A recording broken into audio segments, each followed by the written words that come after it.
네, 오늘장 랭킹 5 시작하도록 하겠습니다. 오늘장 놓치지 말아야 되는 키워드 순위별로 나열해 놨거든요. 포인트들 지금부터 저희와 하나씩 정해 보시죠. 두 분과 함께 하겠습니다. 차영추 MTN 전문위원, 신한투자증권 이상경 차장 인사드리겠습니다. 두 분 어서 오십시오. 네, 안녕하세요. 안녕하세요.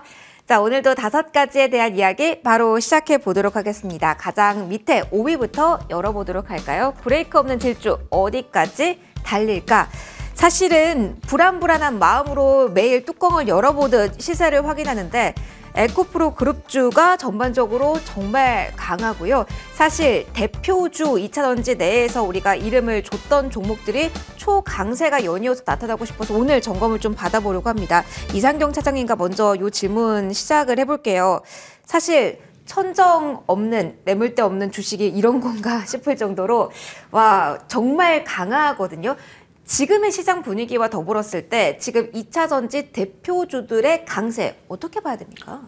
말씀드린 대로 아마 작년 4분기에서 올해 넘어오면서 2차전지에 대한 부분들, 성장이라든지 이런 매출에 대한 부분들은 어느 정도 확신을 갖고 지켜봤는데 주가는 굉장히 좀 지지부진했거든요. 맞아요. 그리고 실적 발표 전으로 주가가 움직이는데 이런 부분들이 아마 작년에도 대동소이하게 움직였어요. 근데 이제 작년에는 워낙 섹터 자체가 좋았고 기관들 수급이라든지 외국인들이 이제 IRA가 진행이 되면서 미국 쪽에서 생산기지 증설을 하고 이런 부분들이 좀 확인이 되는, 그리고 어느 정도는 선두권하고 따라오는 입장에서 이제 구성이 다 마무리된 상태이기 때문에 에코프로와 이제 LNF를 중심으로 양극재, 음극재가 좀 나눠져 있고, 그리고 이제 라인업 자체가 LG와 삼성 SDI.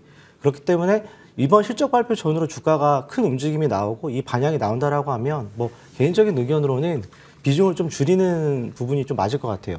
그리고 또 다음 2분기 실적 전후에서 다시 모아가고 또 실적이 나오면 다시 또 재차 다시 또 매도를 하는, 좀 메커니즘적으로 좀 기술적인 대응을 해야 되는 흐름이 좀 있을 것 같고요. 그리고 지금 해도 나쁘지 않을까요? 사실은 내가 어느 정도 수익을 실현한 다음에 좀 많이 가면 너무 일찍이었나라는 생각은 많은 분들이 하실 것 같거든요. 누려도 되지 않을까라는 생각도 잠깐 해요. 보유자분들은요. 네, 아마 엔솔 같은 경우에도 보호에서 풀린다라고 해서 이런 부분들이 좀 선반영 돼가지고 주가가 좀 약세를 띠고 있다가 오히려 보호에서 부분이 마무리된 이후에 주가가 좀 반등이 나왔잖아요. 마찬가지로 2차전지 관련된 부분들은 좋다, 간다. 그리고 결정적으로 보면 대부분 제가 초도의 2차전지 업체들의 방향이 나오는 거는 증설을 하면 주가가 올라요.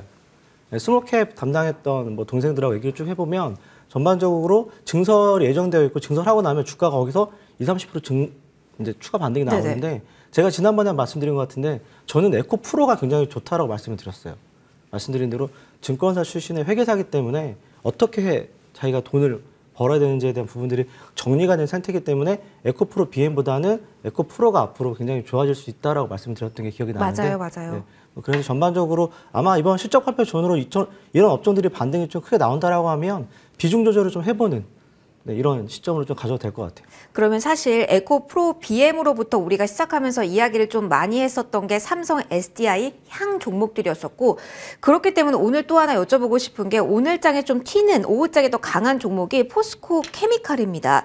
사실은 이걸 연장성장해서 볼 수 있을지 궁금해요. 사실은 에코프로가 먼저 튀고 그다음에 에코프로 BM의 시세를 냈다가 이제 포스코 케미칼로 다시 회전하는 시세가 아닌가에 대한 고민도 하실 것 같아서 여기도 똑같이 비중 축소인가요? 아니면 다른 시각일까요? 전체적으로 좀 순환매가 도는 분위기인 것 같아요. 업종 내에서 보면. 근데 이제 포스코 케미칼은 워낙 포트폴리오가 잘 되어 있는 대표적인 업체이기 때문에 두 가지를 다 하거든요. 양극재, 음극재. 그리고 뒤늦게 따라오는 동박까지 최근에 좀 움직이는 흐름이 있기 때문에 뭐 전반적으로 봤을 때는 LNF 중심으로 에코프로 BM까지, 그리고 오늘 나노 순서에도 굉장히 좀 좋은 흐름을 보여주고 있거든요. 그렇기 때문에 한동안 소외받았던 흐름들에서 좀 들어오는데 사실은 쇼커버 부분도 굉장히 좀 반영이 될 것 같아요.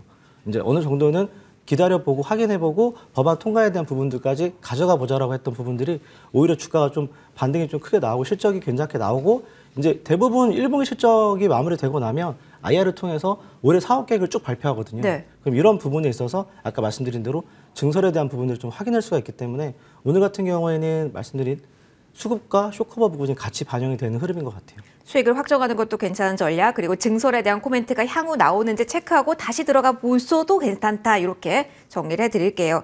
에코프로에 대한 이야기를 조금 더 해볼게요. 위원님과 좀 진행을 해볼까 하는데 사실 사이즈가 많이 커지고 있어요. 이렇게 되면 대기업이 되는데 사실 이걸 피하고 싶어서 다른 통로를 택한 그런 기업들도 꽤 많잖아요. 어떻습니까? 최근에 이렇게 사이즈가 커지면서 5월에 대기업이 될 수도 있다라고 하는데 그렇다면 그룹주 보유하고 계신 분들은 다른 전략을 취해야 될지 어떤 부분들을 저희가 조심해야 되는 걸까요? 일단 지금 우리가 그 현상들을 보게 된다면 2차전지가 전반적으로 강하지만 에코프로 그룹주 중심으로 이제 이 상황이 벌어지고 있다라는 것에 주목을 하셔야 될 것 같습니다. 외국인들이 왜 끊임없이 에코프로 그룹주들의 사랑을 러브콜을 보내고 있느냐라는 것들이죠. 뭐 여러 가지 얘기는 할 수 있을 것 같습니다. 우리가 이쪽 섹터에 대한 어떤 장밋빛 전망 모두가 다 되는 거죠.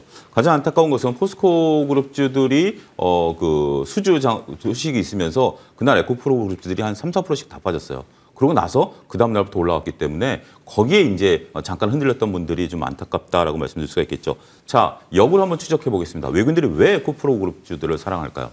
그것을 우리가 한번 추적해야 될 것으로 보여집니다. 일단 첫 번째는 이상현 차장님 말씀하신 것처럼 작년에 이미 에코프로와 첨보는 캐펙스 투자를 단행을 했어요. 근데 두 회사는 자금 조달 과정을 좀 다르게 했습니다. 에코프로 같은 경우는 유무상증자, 특히 이제 무상증자 같은 경우는 당시만 하더라도 우리가 2차전지 소재에 대한 좀 불안감이 있었기 때문에 무상증자는 이제 유상증자를 받기 위한 하나의 방안으로 해서 3천억의 유상증자를 했고 그걸 토대로 캐펙스 투자를 해서 일부 완성돼 가는 구조다라는 거죠. 자, 이미 유상증자를 했다라는 것은 주식수가 늘어났고 그건 시장에 이미 반영이 됐다라는 거죠.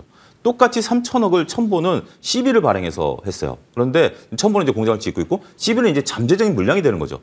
자, 정리해드리자면 에코프로는 이미 주식이 녹아 들어가 있는 거고 첨보는 아직까지 주식은 한쪽에 쌓여 있는 상태이기 때문에 계산 방법이 좀 복잡해지죠.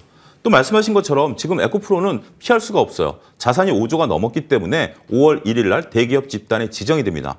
그런데 역설적으로 외국인들 입장에서 보면 상당히 재밌는 현상이 일어나는 게 대기업 집단이 된다라면 수주잔고라든지 아니면 주주 현황에 대해서 공시를 굉장히 그러니까 건 바이 건으로 해야 되는 거예요. 그러면 정말 투명해지기 때문에 그렇죠. 외국인 입장에서 좋아할 만한 외국인들 입장에서 뉴스네요. 본다면 2차전지 소재에 대한 어떤 물론 이제 개별단에 있어서 들어갈 수도 있는 부분들이 있겠습니다만 외국인들이 가장 강조하는 게 투명성 아니겠습니까? 지금 투명성에 대한 것들이 답보가 된다라면 에코프로 그룹 입장에서 좀 답답할 수도 있죠. 우리가 이제 여기에 들어가야 되느냐 뭐 해가지고 여러 개 답답할 수도 있겠습니다만 투자자 입장에서 보면 굉장히 좋은 뉴스죠. 그렇기 때문에 쏠림 현상에 들어가는데 자 그렇다면 이것을 추격 매수해야 되느냐? 저는 그 점에 대해서는 이상현 차장님과 동일합니다. 지금은 추격 매수할 단계가 아니고요. 더군다나 외국인들이 이 뉴스를 가지고 데이 트레이딩을 할까요? 스윙 트레이딩을 할까요? 그들은 이미 지분을 가지고 지분을 그냥 끌고 가는 형국이 되는 거예요. 그렇기 때문에 당장에 지금 외국인들이 하니까 이걸 가지고 내가 트레이딩을 하겠다라면 지금 트레이딩도 좀 목에 차 있죠. 그럼 내가 장기 투자하겠다? 장기 투자할 바에는 우리가 장기 투자의 기본적인 요건은 뭐죠? 좋은 주식을 싸게 사라는 거지 좋은 주식을 비싸게 사라는 얘기는 아니죠. 지금은 조금 부담되는 자리가 맞습니다. 일단 외국인들에게 물량을 좀 주고요. 그다음에 여러분들이 이렇게 한번 생각하시면 돼요. 에코프로와 에코프로 BM이 지금 이 가격이 영원히 오지 못할 가격이라면 사야죠. 하지만 주가라는 것은 지금 상황에서는 조금 조정받을 가능성도 있기 때문에 느긋한 마음을 가지시고 그 대신 굉장히 많은 막대한 좋은 재료를 갖고 있는 기업인 건 맞습니다. 따라서 여러분들이 이것은 향후 추적 관찰하셔야 되지 않을까 싶습니다. 보유자분들도 수익을 조금 확정하는 걸 권유하실까요? 아니면 이분들 역시? 근데 그분들 입장에서 본다라면 내가 어느 정도 실현하고 싶으시면 한 절반 정도는 실현하는 것도 좋지 않을까 싶기도 합니다. 예. 네, 요즘 고공행진하고 있어서 긍정적인 뉴스도 많이 나오고 있고 왜 오르는지 궁금할 때가 많은데 그래서 2차전지 저희 처음으로 열어봤고요. 다음 키워드 확인해 보도록 하겠습니다. 오전엔 사실 잠잠했다가 이거 뭐지? 궁금해서 저희가 4위로 올려놓은 쪽이 바로 신재생에너지 관련주입니다. 사실 수소에 대해서는 실적이란 이슈가 있었고 사실 현대차 관련해서 이슈가 있었기 때문에 오전부터 좀 움직임이 나오기도 했습니다만 사실 풍력은 모르겠습니다. 오후에 갑자기 CS그룹주가 뛰어서요. 이상경 차장님께 먼저 질문을 드릴게요. 이게 사실은 저도 살짝 태조 이방원이 생각나기도 해서 네. 2차전지 다음 타자로 신재생으로 살짝 지금 움직임이 나오는 건지 아니면 개별적으로 주목도를 높이는 시점이 온 건지 모르겠어요. 오늘 오후에 특히 풍력도 움직이던데 이유가 있나요? 어떤 배경 보세요? 아마 수주 산업이고 이런 부분들이 올해 준비된 부분들 그리고 작년에 어느 정도 수주에 대한 부분들을 충분히 가져왔던 흐름이 있어요. 근데 실질적으로 오늘 움직이는 거는 프로그램 매수가 좀 반영을 좀 하는 것 같거든요. 그래서 실적보다는 이쪽을 많이 좀 비워놨던 부분들이 어느 정도는 좀 시장에서 수급적인 부분으로 좀 들어오는 부분이 있는 것 같고요. 정책적인 부분은 각 나라마다 좀 다른 스탠스를 좀 취하고 있어요. 그래서 수소 같은 경우에는 이제 울산의 최초로 이제 수소 에너지만을 가지고 이제 에너지를 생산하는 아파트가 이제 올해 6월달에 세계 최초로 준공이 되거든요. 그리고 정부 지원 입장에서는 태양광과 풍력은 날씨 영향을 받지만 수소 같은 경우에는 그런 영향들을 전혀 배제시키고 가져갈 수 있는 산업이고 결정적으로 전기를 생산하고 저장하고 이런 부분들을 다시 이제 소비를 해야 되는데 이제 풍력과 태양광 같은 경우 이런 부분들이 좀 어려워요. 근데 이제 수소는 상대적으로 좀 좋기 때문에 이런 부분들이 반영이 되는 것 같고요. 풍력 같은 경우에는 아마 제가 CS인드 10월 달에 탐방을 좀 다녀왔는데 네. 올해 굉장히 수주 부분이 자신 있어 해요. 그리고 유럽에서 워낙 러브콜이 있어서 거의 한 2년 6개월, 3년치 물량을 다 이미 받아낸 상태예요. 아, 그럼 다음 주에 오히려- 실적을 발표할 때 더 많이 나올 수 있겠군요. 먼저 계획적으로. 근데 이제 그런 부분들이 이제 그 분기마다 들어오는 납입금이기 때문에 바로바로 이연이 되는 것 같지는 않고요. 그렇기 때문에 올해보다는 내년, 내후년이 워낙 좋은 상태예요. 대신에 말씀드린 대로 글로벌 경쟁업체들 같은 경우에는 가격 전가를 할 수 있느냐. 그러니까 2차 전지 아까 말씀을 잠깐 다시 말씀드리면 가격 전가가 되기 때문에 전기차 가격을 낮추더라도 배터리에 충분히 가격 전가가 되기 때문에 셀업체들이 굉장히 강한 거고 그러면 이제 이런 풍력 같은 경우도 그런 부분들이 되느냐 안 되느냐를 아마 이런 실적이 나오는 부분에서 확인이 될 것 같아요. 그러면은 둘 중에 하나를 선택해달라는 질문은 어렵긴 합니다만 오늘 이슈화가 되고 있는 자리에서 굳이 하나에 포커스를 맞춰본다면 어느 쪽이 펀더멘탈 측면으로 강한 지금 구간이라고 보세요? 아마 시기적인 부분이 다를 것 같아요. 그러니까 바로 실적에 대한 부분들을 갖고 수급으로 간다라고 하면 풍력주들이 좀 유리할 것 같고요. 네. 저는 개인적으로 수소에너지 관련된 종목들이 훨씬 더 좀 더 긴 텀에서는 성장 가능성이 좀 크지 않냐. 대표적으로 뭐 한국가스공사가 될 것 같고 제가 워낙 좋아하는 범한 퓨어셀 그리고 두산 퓨어셀 이런 종목들이 대표적인 게 될 것 같아요. 알겠습니다. 긴 시각으로는 수소에 대한 가능성 높게 보셨어요. 차 의원님도 수소 어떻게 보세요? 사실 오늘 현대차가 북미 최대 수소 행사 참가했다. 이런 이슈도 나와서 무언가 미국과 손을 잡으면서 이야기가 나오지 않을까라는 이야기도 지금 시황 기사에서 나오긴 하는데 주목도 높여도 되는지 어떤 시각 수소에 대해서는 갖고 계세요? 수소를 가지고 우리가 이제 수소에 대해서 많은 분들이 관심을 갖고 있지만 수소를 가지고 기업들이 이익을 내기는 상당히 쉽지가 않습니다. 좀 안타까운 것은 지금 우리가 쓰고 있는 그 수소, 그러니까 지금 수소차들 넥소 이런 거 돌아다니잖아요. 이 수소는 전량 다 수입입니다. 아하. 국내 생산이 아직 안 되고 네. 있고요. 여러 가지 이제 그러니까 이제 아직은 이제 이 산업이 개화되기 위한 하나의 몇 가지 트리거들은 좀 존재를 합니다만 이 산업이 아직 개화되는 부분에 대해서는 여러 가지 지금 이제 그 상황들이 전제가 되는 거죠. 자, 오늘 왜 이런 에너지들이 했는지 한번 뉴스 플로우를 한번 좀 살펴보죠. 일단 두산 피어셀의 실적이 잘 나왔습니다. 그러면서 앞으로 전망, 더군다나 이제 호주와 또 MOU, 뜬금없는 항상 우리가 얘기하지만 MOU에 대한 얘기 이런 것들이 나왔죠. 여기에 이제 현대차가 이제 수소에 대한 얘기들이 나왔죠. 더군다나 지금 이제 2022년에 태양광에 대한 어떤 그 수출 데이터가 또 나왔죠. 전반적으로 보니까 모듈 수출이 100% 넘게 늘었더라고요. 좋더라고요. 엄청나게 이제 네. 늘었다라는 것들이죠. 자, 지금 이제 그 2차 전지가 강하면서 우리가 말씀하신 것처럼 태제 유망원에 대한 아직 각인이 있는 상태죠. 그러면서 에코프로는 따라가기 좀 부담스러운 상태에서 지금 인공지능이 그나마 버텼었는데 인공지능이 지금 꺾이고 있는 상태죠. 투자자들이 굉장히 현명해졌다라고 생각하는 게 지금 강세장이거든요. 작은 강세장이거든요. 그러면서 많은 분들이 최근에 하는 얘기가 그거예요. 다음 종목은 뭐야? 야, 이거 올라가는데 그럼 덜 오른 게 뭐야? 라고 보는 거죠. 자, 2차 전지, 그 AI에서도 안 오른 게 뭐야? 그러니까 굉장히 많이 넓어졌잖아요.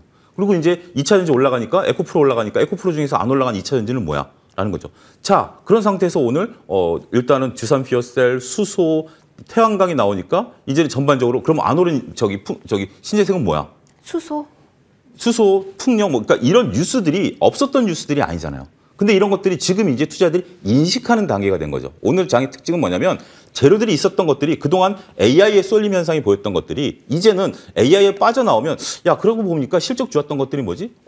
풍력도 실적 좋고 태양광도 실적 좋고 이러다 보니까 지금 대형주 쪽으로 더군다나 몰리고 있다라고 저는 그렇게 봅니다. 왜냐하면 이것들이 갑자기 없었던 뉴스들이 새롭게 나왔다라기보다는 이미 시장에 나왔었던 뉴스들이 어떤 우리가 이제 불을 붙이려면 촉발이 되듯이 그 촉발점들 오늘 몇 개 공교롭게 동시에 튀어나왔다는 거죠. 그래서 신재생 쪽에 오늘 테마가 붙은 거고 이것은 결국 수급 논리로 봐야 되고 단기간에 끝나지는 않을 거예요. 그럼 오늘이라도 따라 붙을 만한 쪽은 트레이딩 이쪽이라고? 하실 분들은 따라 붙으실 부분들은 충분히 있다라고 봅니다. 왜냐하면 단기 저는 강세장이라고 표현을 드렸고 이 부분은 이어질 것으로 보고 이들이 또 재료가 있는 것들이기 때문에 저는 그 부분에 있어서 그러니까 여러분들이 접근하실 때 이걸 가지고 내가 장기 투자하겠다는 개념이 아니라 왜 이게 올라가고 있고 그러면 내가 어느 시점에서 이걸 잘라야 되는지에 대한 것도 알고 들어가신다면 지금은 트레이딩 구간에 들어와 있다라고 말씀드릴 수 있겠습니다. 그래도 아직은 트레이딩 구간이라고 정리를 해드렸습니다. 신재생 관련해서 뉴스가 많이 나왔는데 수급적인 논리도 함께 확인을 해보시고요. 포인트들 저희가 쭉 정리 받아봤습니다.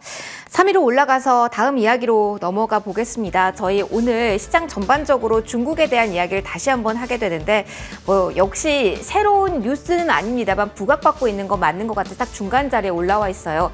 중국의 코로나 양성률이 급감했다라는 소식이 나오면서 국내 사실 리오프닝이 오늘 다 간다, 다 꿈틀한다는 아닙니다. 항공 쪽도 좀 부진하고 사실 약세권에 있는 종목이 많은데 중국에 대한 기대감이 사실 높았던 쪽이랄까 아니면 실제로 그동안에 몸이 가지 않아도 되는 쪽이 다시 한번 움직이는 모습을 보이고 있어서 리오프닝으로 묶어서 보려고 합니다. 위원님과 먼저 짧게 요거 볼게요. 중국을 다시 전면에 내세우고 리오프닝을 저희가 보는 게 맞는 건지 엔터도 같은 맥락에서 봐도 될까요? 오늘장 리오프닝에 그 안에서 움직이는 섹터 좀 성격 좀 분석해 주세요. 원래 주식 시장에 가장 큰 충격을 주는 것은 그러니까 충격을 준다는 게 이제 상승의 어떤 트리거가 될 수 있는 것들은 우리가 이제 새로운 어떤 모멘텀들이 확 밀어붙여야 되는 거죠. 자, 중국 리오프닝은 한 6개월 정도 된 재료 아닌가요? 그렇긴 한데 사실은 중간에 브레이크가 걸렸어서 사람들이 브레이크가 이렇게 걸렸다 하더라도 이미 네. 주가는 먼저 움직였죠. 주가는 이미 움직였고 이제 이렇게 양성률이 떨어졌다라는 것은 굉장히 긍정적이죠. 우리가 이제 2월 말로 이제 비자에 대한 어떤 막아놨던 것을 이제 더 이상 연장하지 않을 가능성이 높아졌고 이제 중국 관광객들이 들어오기 수는 부분들이죠. 오늘 카지노가 강했던 것들은 중국인들의 카지노 사랑을 이제 된 것 같습니다. 중국은 우리가 이제 여러분들 동남아나 이런 데 단체 가족 여행 갈 때 중국은 우리나라에 이렇게 단체 여행이 들어오면 카지노를 경유하도록 돼 있어요. 그들이 워낙 그런 걸 좋아하니까.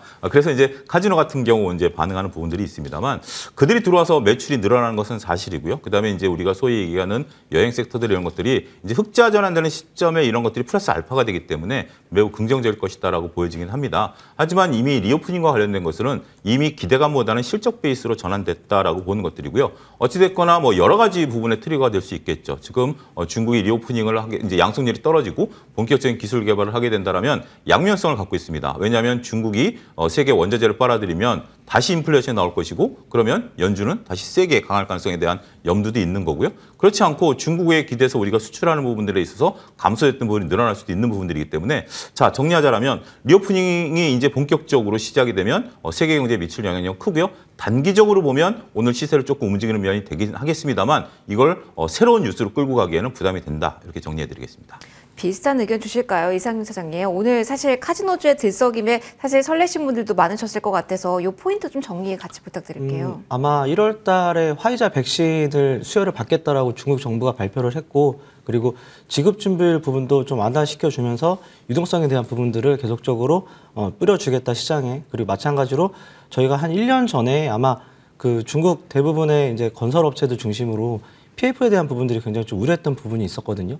그때 홍콩 H지수가 5,800까지 떨어졌다가 최근에 좀 반등을 좀 보여주고 있는데 결론부터 말씀을 드리면 지난주 뉴스를 본다라고 하면 중국 단체 관광객들이 이제 예약을 받고 해외로 아웃바운드 나가는 상태인 것 같고요. 그러면 이제 이런 부분들이 어디가 가장 먼저 큰 수혜를 받느냐라고 하면 아마 마카오 쪽이 가장 크게 먼저 받을 수 있을 것 같아요. 그래서 조금 멀리 본다라고 하면 이런 부분들이 정상화가 되는 과정이고 정책적으로 정부가 하나의 방향성을 정해주고 이렇게 움직인다라고 하면 상대적으로는 악재 해소에 대한 과정인 것 같아요. 그래서 저는 러시아, 우크라이나 같은 경우에도 이제는 기다리면 해소가 되는 과정이 나올 수 있잖아요. 리오프닝 같은 경우도 지금부터는 중국을 중심으로 이제 완화된 부분들이 어떻게 기업들이 실적으로 좀 이어지는지 대신에 화장품 좀 얘기를 들어보면 그렇게 긍정적이진 않아요. 화장품이 상대적으로. 마찬가지로 가장 좋은 실질적인 영향을 받을 수 있는 게 엔터 쪽이거든요. 사실은. 엔터는 사실은 그런데 중국과의 최근의 잡음 속에서 브레이크가 안 걸린 경향도 있고 저희가 여러 번 이야기를 했습니다만 SM이 불을 지피면서 다른 쪽으로의 매수세가 뻗친 종목이 워낙 많아서 오늘만 해도 신고가 종목이 꽤 되거든요. 이걸 사실은 지금 봐도 되나요? 저는 될 것 같아요. 된다? 네. 왜냐하면 제가 이제 컨텐츠들을 굉장히 좋게 봤잖아요. 네. 물론 이제 흥행 여하라든지 투자에 대한 비용들을 회수하는 과정이 어느 정도는 완화돼야 되는 부분이 있는데 예전에 들어갔던 총 비용 대비 나올 수 있는 아웃폼이 이미 확보된 상태이기 에서 사전 계약을 통해서 이미 어느 정도는 ROE를 충분히 가져가는 컨텐츠 업체들 비교적 상대적 우위를 갖고 있고 마찬가지로 이제 하이브라든지 SM을 중심으로는 글로벌 쪽에서는 충분히 음원 매출과 그리고 콘서트 매출을 통해서 새로운 시장을 좀 만들어가고 있는 것 같고요. 하나의 과정 기업이 돼버렸어요. 잘 그렇죠. 생각해 보시면 아시아를 중심으로 대한민국 특히 이제 4개 엔터사 같은 경우는 이미 글로벌 쪽에서 과정 기업이 되어 있기 때문에 이제 이런 부분들이 시장에서 갖고 있는 업적인 지위 그리고 결정적으로 외국인 입장에서는 매출이 10이면 ROE가 40%예요. 엔터주는. 높군요. 생각보다 높네요. 들어가는 게 없잖아요. 대신에 이제 아이돌 그룹을 하나 만들기 위해서는 기간적으로 8년 정도 투자했던 부분들이 있기 때문에 네. 대한민국 콘텐츠에 대한 부분들은 계속적으로 긍정적으로 봐야 될 것 같아요. 그러면 시장과 연동해서 차장님 보셨을 때 지금 장이 많이 올랐기 때문에 고점이기 때문에 그래서 팔아야 되고 접근이 안 되는 시장은 아닌 거죠?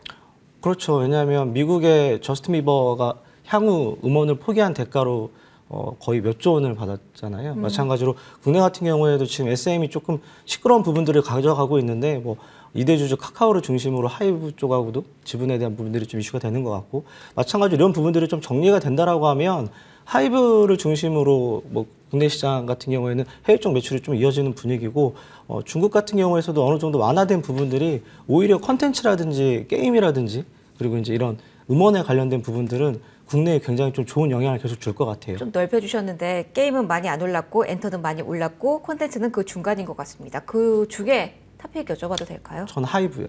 하이브가 엔터가 그래도 가장 좋다.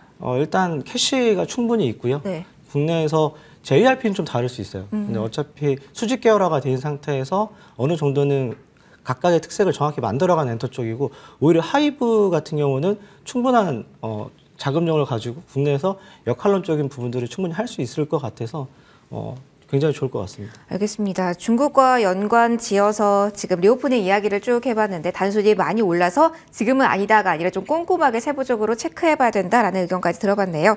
저희 다음 이슈 보도록 하겠습니다. 재건이라는 키워드와도 그리고 실적 키워드와도 맞물리는 쪽입니다. 2위 열어보도록 할까요? 놀라운 실적 테마까지 더해졌다. 건설 기계 쪽 이야기 해볼 겁니다.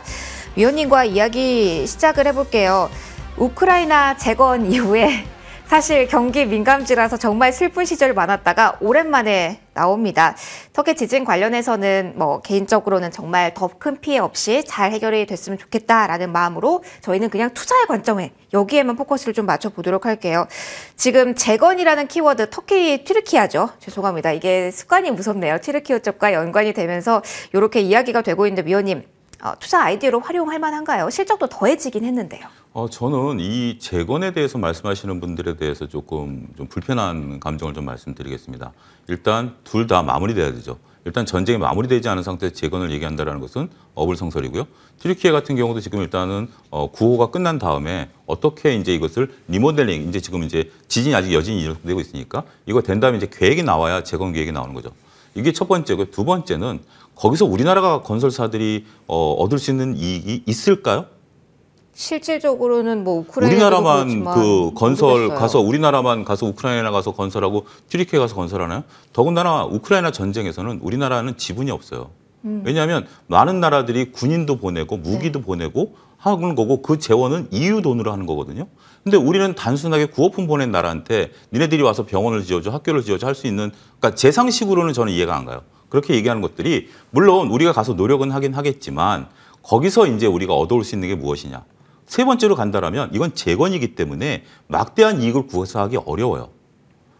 서로 한다 하더라도. 네. 그래서 저는 우리가 너무 그쪽에 대해서 말을 만들어내는 과정이다라고 생각을 합니다. 우리가 우크라이나 전쟁이 일단 빨리 끝나고 세계적인 평화가 왔으면 좋겠고요. 튀르키예 여진도 빨리 끝나고 구호라는 것이 빨리 끝났으면 좋겠습니다. 하지만 그것을 너무 앞서가가지고 우리나라가 거기서 무엇인가 막대하게 따와서 이런 것들이 우리나라의 주가를 끌어올릴 수 있다라고 보는 시각에 대해서는 저는 굉장히 불편하고요. 그런 부분에 대해서는 투자 여러분들, 자, 제가 머니투데이에서 지속적으로 말씀드려왔던 작년 봄부터 했었던 얘기가 있습니다. 그 사우디의 그 뭐죠? 그 네옴시티에 네. 대해서 우리나라가 얻을 수 있는 지분, 이익은 별로 없다라고 지속적으로 말씀드려왔고 그때 당시 테마주들의 지금 흐름은 어떻죠? 한미글로벌 지금 주가 어떻죠? 그런 걸 생각을 해보면 이걸 좀 여쭤보고 싶어요. 두산 밥켓 같은 경우가 오늘 실적이 좋게 나온 그리고 증권사 호평도 쏟아진 자리인데 뭐 오를만은 하죠 사실은 재료상으로는. 그런데 말씀해 주셨던 것처럼 이슈화가 돼서 오늘 상당 고점을 38,000원까지 만들어냈다가 지금 밀린 자리이기 때문에 이런 건 어떻게 봐야 되는 거예요? 두산마켓은 제가 8시 반에 오늘 개장방송 때 네. 리포트를 소개를 했고요. 두산마켓에 대한 신한증권 리포트가 나왔습니다. 두산마켓의 신한증권 리포트는 저희가 얘기한 내용이 단 한 줄도 들어가 있지 않습니다.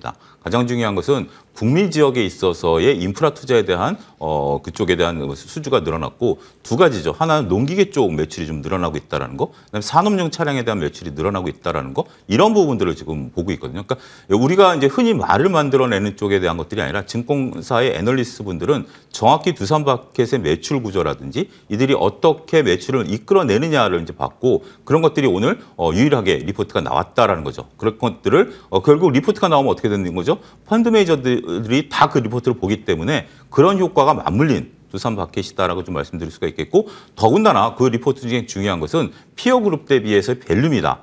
전반적으로 봤을 때 우리가 이제 미국 기업 대비했을 때 거의 뭐 그 EPS 상승률은 비슷한데 퍼가 낮아요. 그러고 보니까 ROE가 이제 우리가 상당히 낮기 때문에 좀 가민 요소가 있다라고 치죠.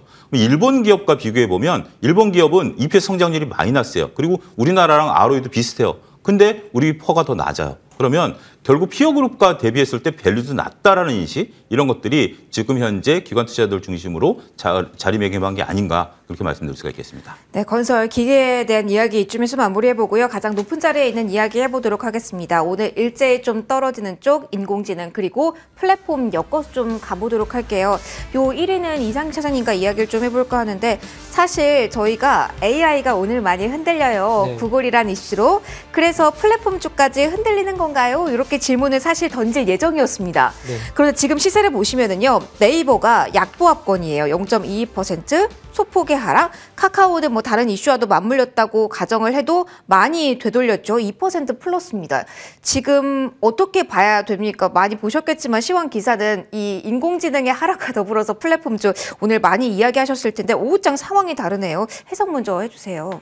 제가 지난주에 나와서 AI 관련된 대표적인 기업은 네이버고 네이버의 주가 흐름이 굉장히 향후 좀 지켜봐야 될 것 같다고 말씀드린 것 같은데 네, 인공지능을 보면 결국 가는 건 네이버다라고 해주셨어요. 근데 2차 전쟁이 마무리되고 나서 그런 부분들을 가전제품을 생산함으로써 경기에 대한 부양을 끌어냈거든요. 마찬가지로 이번에 지금 각각의 미국을 중심으로 마이크로소프트와 구글이 계속적으로 발표를 해주고 있는 이 GPT라고 하는 부분을 제가 어저께 좀 시연을 좀 해봤거든요. 빔에서. 네네. 현재 1억 명 정도 이용을 하고 있잖아요. 굉장히 좋아요. 좋다는, 좋다라는 말이 네. 쉽게 얘기하면 네. 중간 과정에 생략된 부분을 결과로 가져오고 그런 결과 부분들을 내가 수정 보완을 하고 원하는 내용과 정확한 부분들을 다 받아낼 수가 있어요. 예를 들어 우리나라 부동산 경기가 어때라고 하면 네이버에 치면 거기에 해당되는 광고가 뜨고 뭐 지식인이 뜨고 각각의 의견이 들잖아요. 그러면 이제 챗봇 같은 경우 정확하게 답변을 줘요. 향후 금리 방향성, 시장 이론 판단 그리고 가격 변동성 이렇게 나온다. 그럼 좀 더 세련되게 정리해줘. 내가 원하는 내 나이대는 40대야 라고 하면 나 어떻게 결정을 해야 돼? 라고 주고받으면 딥러닝이 돼요. 아, 지금 그 과정이 많이 진행이 된 상태고 보는데 괜찮다라는 느낌이 드셨다. 아니요. 이게 굉장히 큰 혁신이에요. 생각보다는 어마어마한 큰 변화가 있을 것 같고 네. 이런 부분들을 단순하게 마이크로소프트는 경험을 해봤잖아요. 윈도우에서 검색 엔진을 구글에 뺏겨봤기 때문에 이제 이런 사업적인 지위와 업적인 지위를 가져가는데 사실은 누가 이길지 아무도 몰라요. 메타도 좋은 역할을 할 수도 있을 것 같고 바이두 국내에선 지금 뭐 네이버와 SKT, KT까지 진행을 하고 있잖아요. 네네. 각각의 나라별로 어느 정도 진행이 되는 과정이 있는 것 같고 대한민국 반도체 같은 경우에는 오히려 굉장히 좋을 것 같아요. 왜냐하면 과거 미국 개척 시대에서는 가장 돈을 많이 번 게 말을 팔고 삽을 판 그런 판매상들이 돈을 많이 벌었거든요. 네. 마찬가지로 딥러닝이 진행이 되고 챗봇이 GPT가 이제 시장에서 방향성을 저렇게 구현해 준다라고 하면 이런 부분들이 반도체 쪽에 다시 한번 좋은 흐름을 가져올 수 있다라고 오늘 아침에 저희 반도체 섹터 애널하고 어느 정도 대화가 됐거든요. 그럼 그래서 정리만 할게요. 네. 인공지능 오늘 작은 종목이 떨어지는 것은 이것을 뭐 따라잡아 조정을 노릴 건 아니지만 이 세 개에 대해서는 긍정적으로 생각하시고 있다. 그런데 네이버가 갈 것이다. 그런데 1차적으로 그 수혜를 보는 건 반도체이기 때문에 반도체 보자. 이건가요?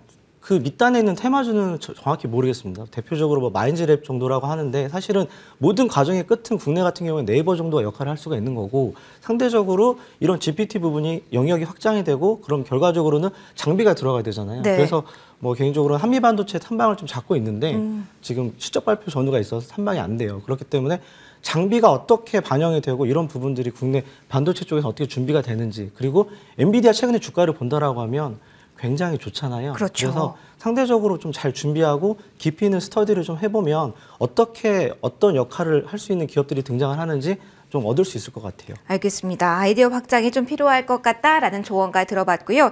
자, 이제 저희 빠르게 네네. 지금 이제 제가 좀 굉장히 좀 중요한, 그러니까 저로서는 굉장히 중요하다라고 생각하는 말이 있어서 네. 말씀을 좀 드렸는데, 자 지금 이제 우리가 전반적으로 챗 GPT라든지 뭐 검색 엔진이라 이런 것들이 개발이 지금 끝난 상태 아니겠습니까? 이제 이런 것들이 이제 적용되는 단계에 이제 들어온 부분들인데 개발이 끝났어요.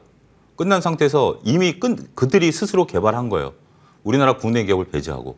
근데 우리나라 국내 기업들은 그들이 이것을 상용하는 과정에서 우리나라 국내 작은 종목들이 뭔가 수혜를 볼 것이다라고 생각을 하고 있는데 글쎄요. 그거는 이미 개발 물음표. 끝난 상태입니다. 그 점만 말씀드리도록 하겠습니다. 알겠습니다. 포인트까지 기억을 해주시고요. 저희 오늘 원픽 길게 들고 싶은데 가격 전략 위주로 좀 짤막하게 들어봐야 될 것 같습니다. 위원님의 원픽부터 들어볼게요. 위원님.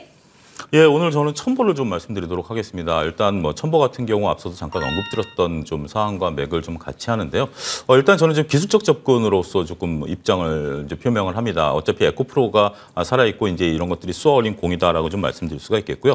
현재 지금 차트상으로 딱 저항대에 이제 머물러 있는 상황이다라고 봐요. 그래서 26만 원 이제 돌파하게 된다라면 새로운 가격대가 열릴 수 있기 때문에 오늘 이제 나름대로 견조한 장대 양봉 거래량을 수반하고 있습니다. 이거는 기술적 접근이다라는 거. 물론 이제 여기서 물려도 저는 뭐 충분히 들고 갈 수 있는 구간이다라고 보지만 네. 일단 기술적 구간에서 고점을 이제 그 저항대를 돌파하는 지금 모멘텀을 강력하게 마련하고 있다라고 말씀드리겠습니다. 목표가는 30만 원, 손절 라인 23만 원 제시드리도록 하겠습니다. 네, 이상경 사장님도 짧게 제시해 주세요. 네. 어떤 종목일까요? 캠코와 에어로스페이스 말씀드리도록 하겠습니다. 네. 6분기 연속 매출이 증가가 되고 영업이익이 굉장히 좋은 흐름들이 나오고 있는데 항공기 부품을 어느 정도는 조달하고 생산하고 MRO 역할을 하는 부분이거든요.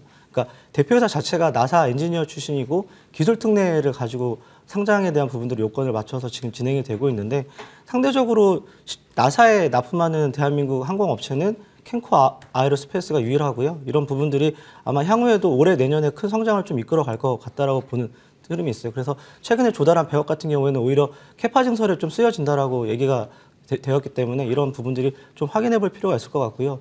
우주항공 같은 경우에는 상대적으로 올해 내년까지 쭉 봐야 되는 게 네. 3월 초에 앨런 머스크가 이제 지구를 한 바퀴 도는 인공위성을 그러니까 우주 비행기를 쏘고 마찬가지로 올해 상반기에 빅뱅 탑이 우주를 갔다 올 수 있다라고 얘기가 있기 때문에 이런 부분들을 좀 계속해서 지켜봐야 될 필요가 있을 것 같습니다. 매수가는 17,000원, 목표가는 3만 원, 그리고 손절가는 12,000원 제시할 수 있도록 하겠습니다. 네, 오늘 말씀 여기서 마무리 짓도록 할게요. 창주 MTN 전문위원 신한처증권 이상경 사장 두 분과 함께했습니다. 고맙습니다.